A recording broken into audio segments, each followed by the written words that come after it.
오늘 욥기서 9장 11절부터 24절의 내용을 보면요. 크게 두 부분으로 나눠집니다. 11절부터 20절에 보면 하나님과의 쟁론, 하나님과 이야기하는 게 무슨 유익이 있느냐? 아무런 무익이 없다. 이유가 뭐냐면 하나님은 전능하신 분이고 나는 그 앞에서 말할 수도 없고 말한들 들으실 분도 아니다. 뭐 이런 내용들을 얘기합니다. 그러면서 21절부터 24절에 보면 하나님의 공의에 대한 회의성을 이야기해요.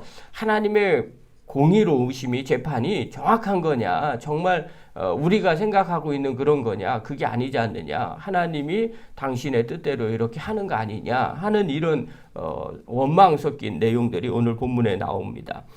이 내용을 좀 보면요. 하나님이 빼앗으시면 아무도 막을 수 없다. 전능성에 대해서 이야기하는 거죠. 그분이 진노하시면 그거를 돌이킬 자가 아무도 없다. 그러면서 이야기하기를 욥은 자신이 의로울지라도 대답할 수가 없다. 내가 진실되게 있다 한들 하나님 앞에서 내가 어떻게 이야기할 수 있겠느냐. 또 심판자에게 내가 할 수 있는 거는 그저 심판하지 말아달라는 간구밖에 없다.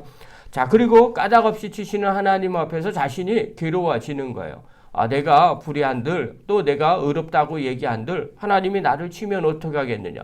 내가 할 수 없이 그대로 겪을 수밖에 없지 않느냐. 이렇게 이야기하면서 또한 하나님이 온전한 자도 악한 자도 함께 멸망시키는데 어떻게 내가 이렇게 할 수 있겠느냐. 이렇게 하나님에 대해서, 공의에 대해서 회의를 갖는 장면이 오늘 본문의 내용입니다.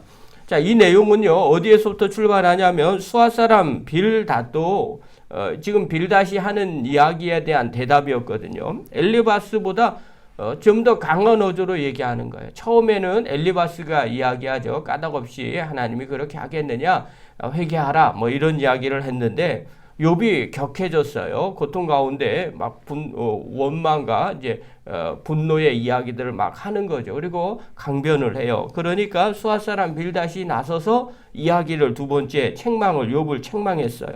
뭐라고 책망하냐면 하나님은 공의와 정의를 굳게 하시는 분이 아니시다. 다 이유가 있으니까 그렇게 하시는 거 아니냐. 그러니까 너도 바로 하나님 앞에 회개하라. 그리고 하나님의 은혜를 구하라. 그러면 하나님이 이 고통 가운데서 해결해 주실 것이다. 이렇게 이야기한 거예요. 자, 이 내용들의 핵심들은 전부 다 하나님의 선한 뜻, 하나님의 계획에 의해서 지금 욥이 고통받고 있다는 특별성을 이야기하지 않고 있어요. 그냥 일반적인 진리라고 얘기하나요? 일반적인 인과응보로 계속해서 대응을 하는 거죠. 그러니까 우리가 이 세상을 살아가면서 신앙생활하거나 세상을 살아갈 때 꼭 인과응보로만 되지 않는 일들이 너무 많이 일어나요. 그러니까 이것을 단순화시켜서 모든 사람들에게 적용하는 그런 오류를 범하지 않아야 한다는 거죠. 그래서 욥이 대답을 하는 거예요. 그렇게 수아 사람 빌닷이 이야기하는 거에 대해서 욥이 말하죠. 사람은 누구나 하나님 앞에서 의로울 수 없다. 이게 2절에 나오죠. 왜냐하면 하나님은 사람보다 월등하신 분이기 때문이라는 거예요. 그러니까 이게 여기서 핵심은 뭐냐면요. 인간은 전부 다 죄인이다. 그러니 하나님 앞에서 아무도 자기 의를 드러낼 수 없다. 이렇게 전개하는 것이 아니라 이 욥은 이 빌닷에게 뭐라고 얘기하는 거냐면 하나님은 우리하고 차원이 틀린 분이지 않느냐. 어떻게 같이 얘기할 수 있겠느냐. 그러니까 우리가 하나님 앞에서 의롭다고 말하는 것 자체는 잘못된 거다. 이렇게 말하는 거예요. 관점이 어디에 있냐면 나는 그래도 좀 괜찮은데 하나님은 워낙 나보다 뛰어나신 분이니까 그분 앞에서 내가 무슨 말을 하겠느냐. 이런 얘기죠. 자, 그러면서 하나님이 어떤 분인가를 이야기를 해요. 11절에 보면요. 하나님이 내 곁에 지나가신다고 해도 내가 볼 수 없는 그런 존재다. 이렇게 얘기하고요. 12절에 보면 그가 가져가신다면 누가 찾을 수 있겠느냐. 또 누가 왜 그렇게 가져가십니까? 이렇게 말할 수도 없다. 그런 분이 하나님이시다. 13절에 보면 하나님이 진노를 풀지 않으면 악의 세력도 무릎을 다 꿇어버리는데 하물며 내가 사람인데 어떻게 내가 함부로 대답이나 할 수 있겠느냐. 대답조차도 하나님과 사람이 하나님 앞에서 대답할 수도 없다. 15절에 보면 내가 옳다고 이야기를 해도 내가 옳은 것 같아도 내가 무슨 말을 하겠느냐. 어떤 대답이라도 할 수 없다. 16절에 보면 혹시 그래 한번 말해봐라. 이렇게 말해도 내가 말해도 하나님 듣지 않을 수도 있다. 이렇게 이야기하죠. 그러면서 자신을 이렇게 생각을 해요. 20절 한번 봅시다. 20절 읽겠습니다. 시작. 가령 내가 어려울지라도 내 입이 나를 정죄하리니 가령 내가 온전할지라도 나를 정죄하시리라. 자, 가령 내가 어려울지라도 가령 내가 온전할지라도 이 얘기는요. 내가 비록 옳다 해도 내가 비록 온전하다 할지라도 하나님께서 나를 정죄하실 것이다. 너 죄 있어. 이렇게 얘기하면 내가 뭐라고 대답을 하겠느냐. 이렇게 이야기하는 거죠. 내가 비록 흠이 없고 내가 비록 옳다고 해도 하나님이 야, 너 틀렸어. 이렇게 말할 것 같아. 그러면 내가 더 이상 무슨 말을 해. 이렇게 얘기하는 거죠. 자, 그러면서 이런 상황 가운데 있어서 하나님을 이렇게 바라보니까 욥은 살고 싶은 생각이 없어지는 거예요. 그래서 21절 한번 보십시오. 21절 읽겠습니다. 시작. 나는 온전하다마는 내가 나를 돌아보지 아니하고 내 생명을 천히 여기는구나. 나는 온전하다마는 이게 욥의 지금의 속마음이에요. 나는 흠이 없어. 나는 지금 온전해. 그런데 이렇게 생각하는 것도 나 자신도 잘 모르겠어. 그냥 산다는 것이 죽고 싶을 뿐이야. 이렇게 얘기하는 거죠.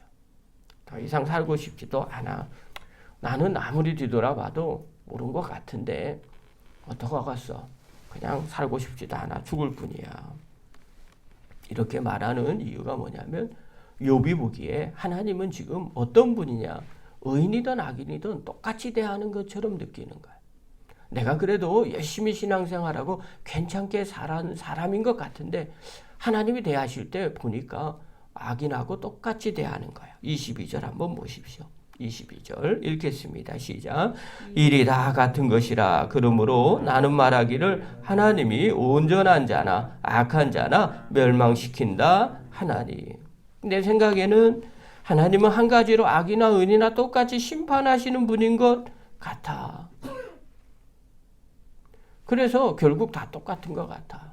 내가 이렇게 말하나 회개하나 또 하나님 앞에 가서 따진들 하나님이 들어주실 것 같지도 않고 뒤돌아보니까 의인이나 악인이나 하나님 전부 다 심판하시는 거 똑같고 고통 가운데 거하는 것 같이 똑같아 보여. 여러분 이렇게 얘기하는 욥의 그 마음 가운데는요. 욥은 하나님 앞에 죄를 짓지 않으려고 애쓰면서 살았던 사람이에요. 그가 자녀들이 생일날만 돼도 하나님 앞에 제사를 드린 것이 자기 죄뿐만 아니라 혹시 자녀들이 죄를 지을 것이 있는가 날마다 하나님 앞에서 거룩하고 경건하게 살려고 애썼던 욥이에요. 그런데 욥이 지금 고통을 당하고 보니까 느끼는 게 뭐냐면 하나님은 악인이나 의인이나 구별하시는 하나님이신 줄 알았는데 지금 보니까 똑같이 구별하지 아니하고 절망과 시련의 늪으로 인도하는 것처럼 느껴졌다는 거예요. 여러분 이것은요 욥만 이런 생각을 갖는 것이 아닙니다. 실제로 우리도 이런 생각을 가질 때가 있어요. 그러니까 세상에 살면서 우리가 이런 생각을 갖죠. 하나님 열심히 잘 믿으면 하나님의 백성은 다 축복하시고 또 하나님 앞에 열심히 신앙생활하지 아니하는 그런 사람들은 또 징계도 내리고 또 혼내야 되는데 그렇지 않을 때가 많이 있더라는 거예요. 어떨 때는요 오히려 의인이 고난을 받는 것처럼 보입니다. 또 악인이 너무너무 잘 될 때가 있는 것처럼 보여요. 믿음 없는 사람들이 정말 하나님의 축복을 받은 것처럼 그렇게 보일 때가 있어요. 또 어떤 때는요 그거와 상관없어요. 악인이나 의인이나 믿음이 있는 사람이나 믿음이 없는 사람이나 똑같이 대우하는 것처럼 그렇게 보일 때가 있더라는 거예요. 그때 어떻게 해야 되겠느냐 하는 거예요. 일려선교회 모임을 갔었어요. 점심 식사를 하시고 차를 한 잔 마시는데 한 권사님께서 이런 질문을 하셨습니다. 기독교 방송이나 유튜브에 보면서 드는 생각이 있어요, 목사님. 저 목사님은 전혀 그럴 것 같지 않은데 저런 교회를 할 것 같지 않고 누가 봐도 뭐 거룩한 것 같지도 않고 당신이 보기에 그렇다는 거예요. 그런데도 큰 교회를 하시고 정말 복받은 것처럼 사시는 것처럼 보입니다. 제가 생각하기에 아무리 생각해도 잘 이해가 안 되십니다. 이걸 어떻게 이해를 해야 할까요? 이런 질문을 하셨어요. 사람들이 보기에 이해가 안 되는 거죠. 옆에서 이렇게 봐도 또 말씀을 들어도 야, 뭐 저런 거에 은혜를 받을까? 또 저게 맞을까? 이렇게 생각이 아마 드셨던 것 같아요.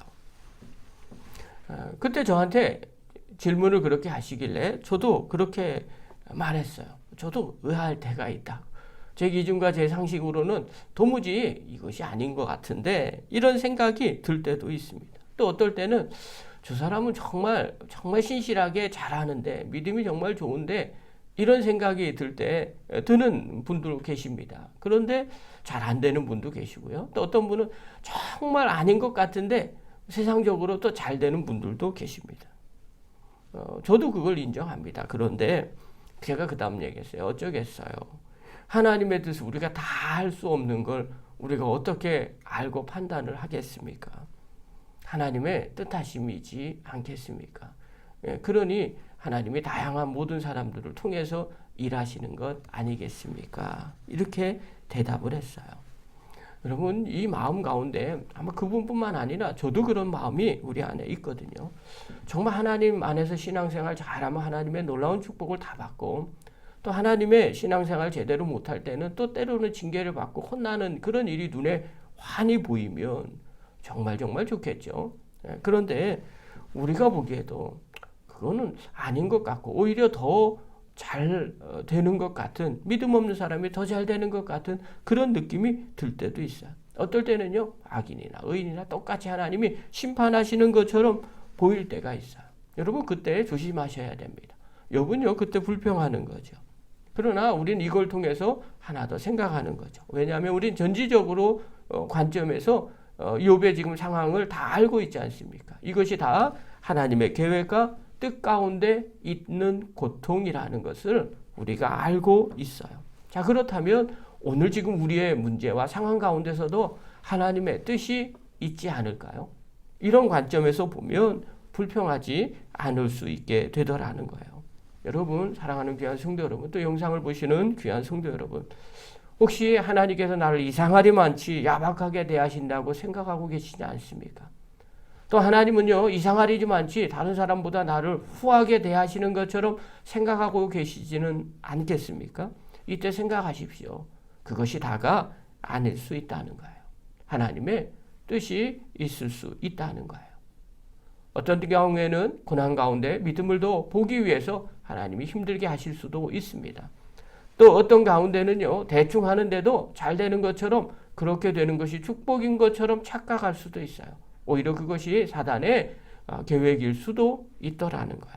우리는 정확하게 알 수 없습니다. 다만 우리 자신을 묵묵하게 뒤돌아 보셔야 됩니다. 우리의 자녀의 문제나 건강이나 또 인간관계나 또 물질의 문제들 여러 가지 문제들이 내 뜻대로 되지 않는데 또 어떤 경우에는 이상하리만치 잘 될 때 항상 점검해 보시기를 바랍니다. 하나님의 계획이 있지 않은가? 그리고 하나님의 선하심이 있지 않은가? 혹여나 내가 믿음에서 멀어지고 있지 않는가? 점검해 보십시오. 그리고 믿음의 길로 한 걸음 나아가시기 바랍니다. 그렇다면 시간이 지나면 오늘 욥기를 통해서 우리가 알 수 있죠. 이 고난이 반드시 지나가게 된다는 겁니다. 그때 하나님의 뜻을 알게 되고 깨달을 수 있습니다.